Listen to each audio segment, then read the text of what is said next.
د میزان یا تلي 14 چې د اکتوبر میاشتې له 5 نیټې سره سمون خوري د ښوونکي نړیوالې ورځې په نوم نومول سوې ده. د نړۍ خلک د ښوونکي مقام ته د احترام سر ټیټوي، ستاینه او درناوی کوي. هلمند پوهنتون کې هم د همدې ورځې د درنښت په پار شانداره مراسم نیول سوي وو او د ښوونکي نړیواله ورځ یې ولمانځل. په همدې مراسمو کې د پوهنتون استادانو، لیکوالانو، د فکر او نظر خاوندانو ترڅنګ ګڼ شمېر زده کړیالانو هم ګډون کړی و. د هلمند پوهنتون رئیس انجینر سرګل عبدالرحمن وویل ښوونکی د ټولنې د ملا تیر حیثیت لري. کله چې د ملا تیر نه وي او یا هم خپل عادي حالت له لاسه ورکوي، همدارنګه ټولنه هم بغیر له ښوونکي فلج ده او له خنډونو سره مخ ده. د ښوونکي د معلم مقام دومره ستر او اوچت دی چې ما زموږ په دغه تذکر مذاکرو به کېدلی سي د هغه پر لوړوالي باندې څه ور اضافه نه کړلی سو. یو ډول دغه د نن ورځې معاصره نړۍ چې دا موږ وینو کوم چې ډېره د توجه او د تمرکز یا په اصطلاح د یو ډول جذابیت لري، اساس یې هماغه معلم او ښوونکی دی. په خپلو مختلفو مرحلو کې د مکتب په دوره کې، په ابتدایه کې وایو، په متوسطه کې هماغه معلم دی. کوم چې په 1 2 3 سر در خلاصي هغه معلم دی.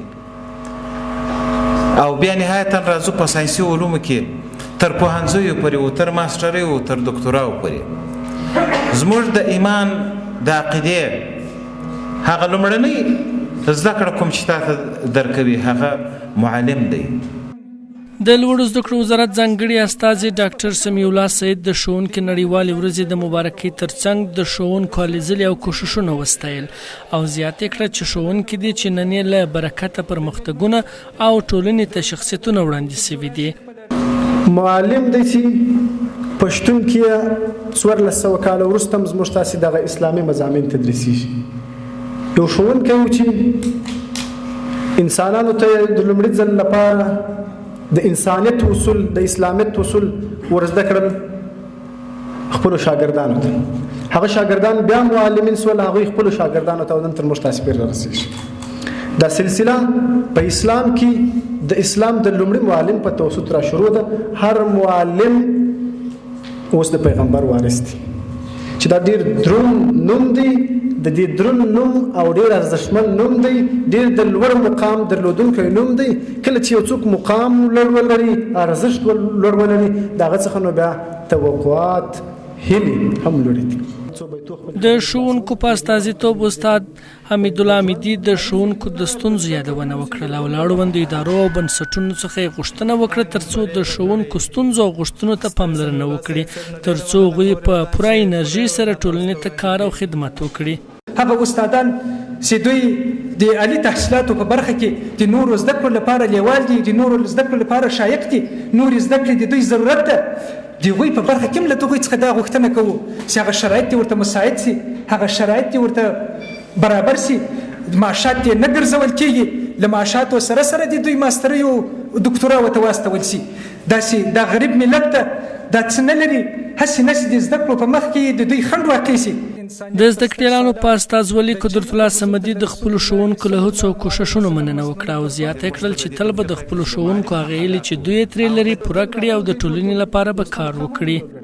هغه زده کړیالان چې تاسې یې روزئ او دلته مو خپل همدغه اداره د همدې لپاره جوړه کړې چې محصلان او زده کړیالان وروزئ. زه د دوی په نمایندګۍ تاسو ته وایم چې موږ به انشاءالله تعالی ستاسو توقعات، ستاسو هیلې، هغه هیلې چې تاسې له موږ څخه لرئ په صحیح ډول ادا کړو. موږ به د دې وطن د هر ټپ او درد دپاره پټۍ او مرهم جوړېږو.